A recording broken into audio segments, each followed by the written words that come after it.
So during the many trailers for Predator Badlands, there's a part where Deck enters a trophy room. During an interview with the movie podcast, Dan said this specific skull belongs to the creatures from the movie Independence Day, which was made by 20th Century Studios.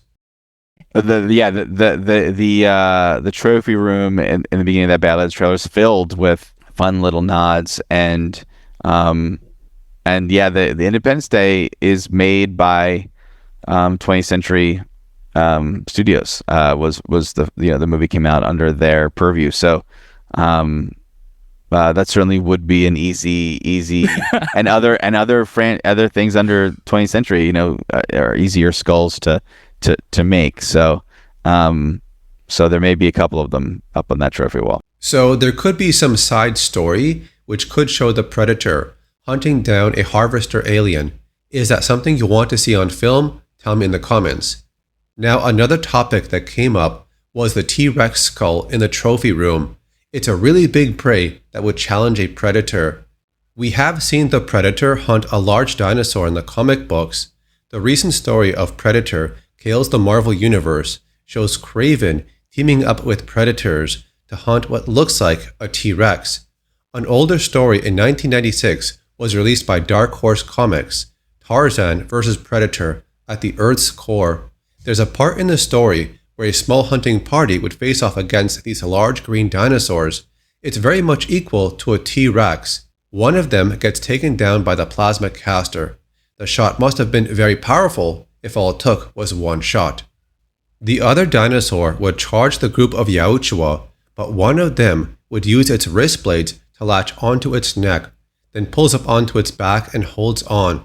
With the wrist blades alone, this predator would thrust it deep into the back of the head. The attack must have penetrated the skull or near the spine. The creature falls, and it shows that a small group of predators could take down two large dinosaurs. They would skin the skull, clean it up, and take it as a trophy. The story also says, even though they can defeat very large prey, they don't go around to hunt them all down.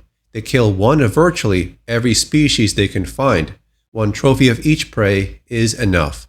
The ending does show a pack of dinosaurs that resemble a Styracosaurus, but in the movie AvP Requiem, we do see the skull of something that looks like a Triceratops, and also another large skull that could be a dinosaur.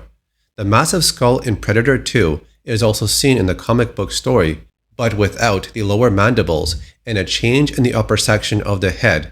It reappears again in Mortal Kombat X. In the story of Predator vs. Wolverine, they show another trophy wall with many large skulls. There's also one skull that kind of resembles the one from Predator 2 and Mortal Kombat X. It's got mandibles around the mouth area, but a bit shorter. Now there's an article on Cinema Blend back from August that brings up this topic, but for Badlands. When I brought up how I specifically want to see the dinosaur fight that brought back the biggest skull on the wall, here's what Trachtenberg had to say. I mean, there's definitely a fight in this movie that's quite the trophy. While it would be cool to see a Predator versus a T-Rex on film, I think what Dan is referring to is when Deck fights against the Kalisk, which is something of equal size to a T-Rex, but I think it's more dangerous since it has more agility and has stronger arms that can be used in combat. Another article from Cinema Blend in August also brings up the topic of the two franchises colliding again. During the SDCC event, they had posters for Badlands and also Alien Earth, so the question of a new AvP film was brought up to Dan. This is definitely a toe dip into potentially things colliding more aggressively, but I know for me, I've enjoyed, if ever there to be the universe being connected or whatever, that it's not like we're grabbing our action figures and we're just smushing them together, that it can be handled in a little bit more elegantly. So there is a chance this could lead into a new AvP movie in the future, but Badlands is really the starting point in connecting the two franchises just a little bit. The movie is going in a brand new direction for the franchise. Here's what Elle Fanning had to say about her time filming the movie.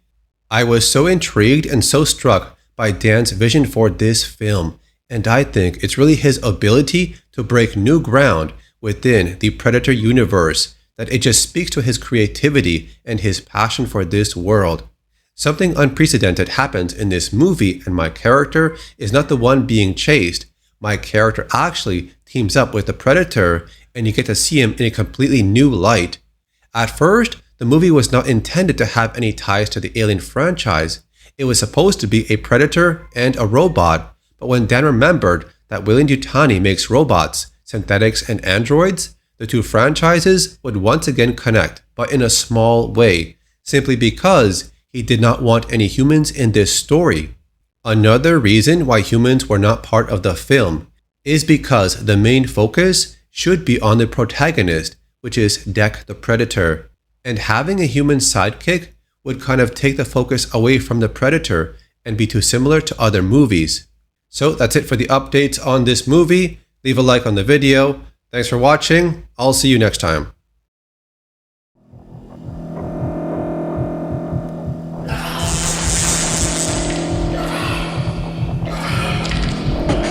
Candy, what's your candy?